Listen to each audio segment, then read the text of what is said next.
Welcome back to the channel, folks. I am Matt. Hope you're all doing well. It's that time again. We're doing another thought experiment. We're starting over again today. You don't have any knives. We've already done the, 4 knives I would choose for $500, and we've done the 3 knives I would choose for $250. Also coming up, I'm going to talk about, if I have $100 and I'm starting over, what knife or knives would I buy in that price range? But today we got the baller edition. We're doing 4 knives for $1,000. Then I'm going to do an alternate scenario with 5 knives, but with my 4 that I've chosen here, USA made and premium. Now, obviously, I wouldn't suggest to anyone to go out and spend $1,000 on knives right out of the gate, unless you're loaded, and in that case, go at it, my friend. But let's get it started. We're going to take a big chunk of my fund, and we're going to buy a Chris Reeve of some sort, a Sebenza probably. This is my Sebenza 21 in Singo blade. Very, very nice. S35VN. This is an older guy, around 9 years old or so. Great knife, just made super duper well. The strongest frame lock you can buy out there. They feel fantastic. They're not, your biggest, as you just saw there, your biggest fidgety knives. They're just tools that are gonna last a lifetime and pass down to your kids and their grandkids. They're that good. Very, very easy to take apart. Great service on these as well. You can get a new blade for them through Chris Reeve, which they'll install for you. You can also, get serviced and give it a salon visit where they make your scales look better and all that good stuff, or sharpen it for you. A lot of different options. You can even get it glass blasted later on. Now, this is the large one. In the Insingo blade, obviously, there's multiple different blade options.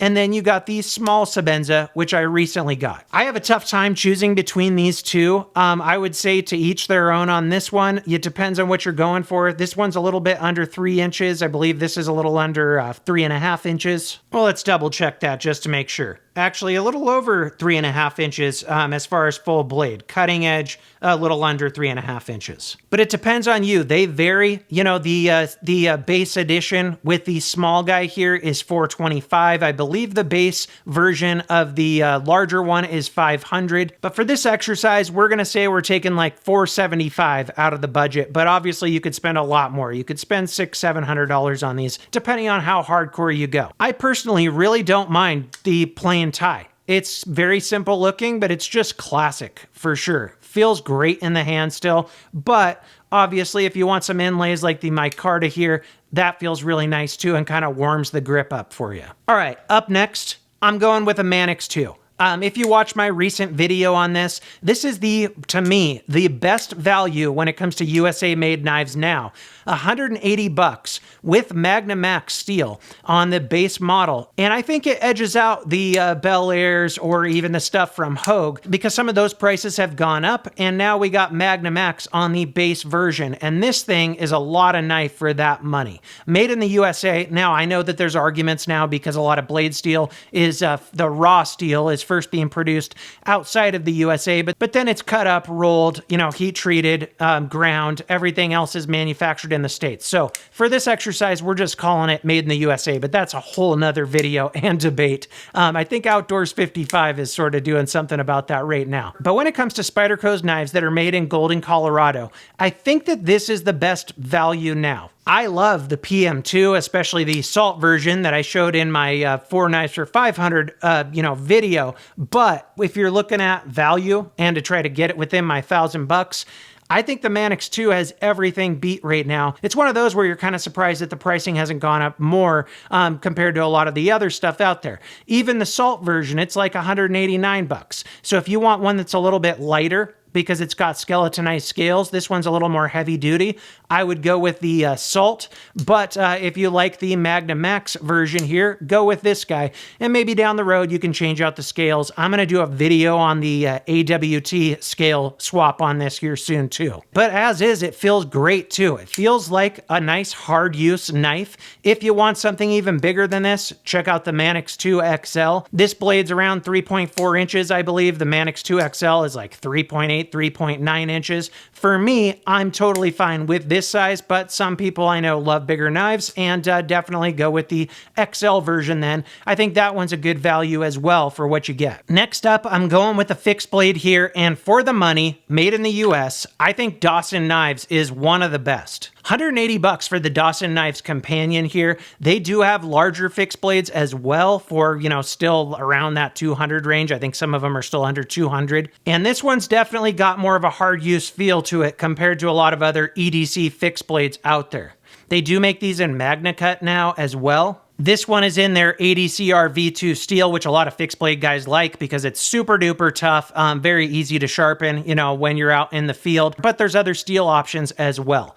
Love this thing. The handle feels great in the hand. Love the jimping on it. Thicker blade stock as well. Definitely more of a hard use EDC fixed blade. And like I said, if you want bigger, because I know a lot of the big knife guys give me crap when I make these videos, Dawson Knives has you covered there. They have some massive knives going up to like swords and stuff like that. Really cool finish on this as well. You can choose your finish and your heat treat on these too. So you got a lot of different options. This one right here, $180. Comes with this nice sheath as well. It's a really solid fixed blade that's made in the USA for the money. And then finally, I want something that's more of a gentleman's carry. Now, if you were to go with the small Sebenza, that would definitely fit the bill as well. But something even a little more dainty, and I love it, is the American Blade Works, if I can get it out of here, Slip Joint. I love this thing, made with MagnaCut. It's a sheep's foot blade shape, as you can see there. Really deep hollow grind. It's so thin throughout the edge here. Awesome, awesome slicer. Made with titanium scales. Then I also have one that's made with G10. Awesome walk and talk on it as well. Not a lot going on as far as the parts here. I adjusted my pivot a little bit when I got it, and now we are really well centered, it looks like. And just a very nice knife, good gentleman's carry. You can still get 4 fingers on it, and a really good slicer. This is like the slip joint for guys that don't like slip joints, in my opinion. Also, I called this a sheep's foot, which I feel like it more is. When I think of a Wharncliffe, I think more of a point to it, but because you have the straight edge there, some people might call this a Wharncliffe or a modified sheep's foot, but to me, it just feels more like a sheep's foot. But anyway, I know, it's a straight edge, so you go ahead and tell me down in the comments what you think. Now, if you want a leather slip here, you do have to buy that separately. I used one of these without for a long time and just put it in my pocket. The titanium has a little bit of, scratches on it, but it gives character to me. And so that's what we're choosing here. Now, I know I kind of cheated a little bit with the Sebenza if we're saying like $475 or so, but like I said, you can get this one down to $425, this one down to $500. Then you got $180, and $160. So we're right around that $1,000. And in that scenario, we're doing 5 knives. My big one that's going to be replacing the Sebenzas is the Berg Blades Sweeney V2. If you watched my short or a few other videos, this has been one of my most carried knives of the year. Just love this thing. USA company, but manufactured by Riot. You got MagnaCut steel right here. Really nice drop point blade. Very, very thin blade as well. Very, very slicey knife for sure. You got titanium scales here. It is a frame lock. This is a left-handed version. They do make righties as well. And the action on this is just freaking fantastic. You can reverse flick like that. The front flipper is one of the best I've ever tried. Love the look of this knife. I love how it carries so thin, and you still get a pretty good size blade as well. Blade length a little bit under 3.5 inches. Your cutting edge about 3 3/8, a little bit less than that, but it feels like nothing in the pocket. You could carry this thing in most instances, even with shorts, no issue whatsoever. Very, very lightweight. Still feels very durable and tough, and just a fantastic knife. Love the ergos on this as well. Feels really good in my hand. All right, so $295 on that thing. Next up, I'm getting the Spyderco Sage 6. I'm a big Spyderco fan, if you haven't realized from my videos yet. Love the Sage 6 and the Sage 5. Fantastic knives. Really great EDC knives if you like that 3-inch blade. But if you watched my video on these, I am very, very torn between the Sage 6 and the Native 5. So you could go with either of these. In this scenario, the Sage 6, when I checked, is a little bit cheaper than this Crewwear Native 5, but there are other Native 5s out there that are going to be around the same price, or lightweights for even cheaper. There's lightweights for the Sage 6 as well. But I think a lot of people are turned off by the backlock, even though you can, operate it with one hand. So we're going to stick with the Sage 6 for this scenario. This one's made with S30V steel, made in their Taichung, Taiwan factory. Really nice slicey blade shape for sure. Really great ergos on it. You can hold it back here or up here. It has their compression lock with a button on it. Fantastic fidgety knife for sure, and just an awesome EDC blade. I like the stock scales on this one as well. They have a nice grip to them, so I don't plan on, replacing the scales on this, and I'm a big fan of the wire clip. You're looking at around 210 to 220 on these. It's an amazing knife. The build quality on these are fantastic as well. Their Taichung, Taiwan factory just absolutely kills it. And next up, I'm still getting a Manix 2, again, because of the price. If these were the same price as a PM2, I would have a harder time, especially, when I'm trying to stay within a budget. I love the PM2, in some ways, maybe even a little bit more than the Manix 2, but they're so hard, head to head. It's really hard to choose between these two. I'm probably going to do a versus video at some point. If you want a handle that's a little bit, thinner this way, a blade that's not as tall, check out the PM2, but if you want, something that feels like it's even more hard use with the blade shape, the liners on this thing, definitely check out a Manix 2. And because it's now in Magnamax steel, that's what's really set me off on this. The fact that it's still $180 with Magnamax. And next up, I'm splurging a little bit more. I'm going with the Lynch Swift Six. The ergos on this thing are freaking amazing. This is the CTS XHP blade steel, but they have it in MagnaCut, I think S90V as well. Multiple different options. I have it with the micarta scales. You can also get it with titanium scales.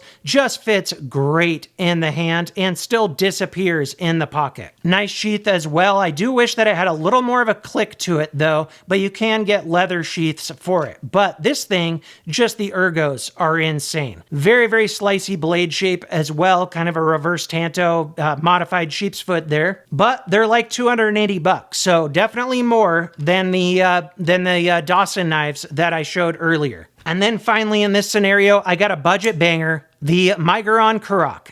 I would pick any of the Migurons that have come out recently, whether it be the Karok here with the 63 HRC D2 blade steel, or the Celora with the 19C 27 steel if you want something that's more stainless, fantastic knife as well, or their Thaley, which is a crossbar lock with that D2. I also have another one coming here soon that's got that 19C steel on it that also looks really cool. So any of the Migurons that have come out recently, just budget bangers because of the way that they're heat treating their steel, the prices they're able to offer them at, and no one's really touching them when you're combining quality and price right now. A lot of that I think has to do with their model. They're selling a lot more direct compared to some of the other manufacturers, but they just are making fantastic stuff. But that's it, guys. I know I cheat a little bit on these. I give a few different scenarios. Feel free to comment on my selections and what you think, and definitely give me your selections depending on how you use knives. I'll put links in the description for these, of course, and like and subscribe if you enjoyed this video, and check out one of my others. That about wraps it up. Until next time, thanks for watching.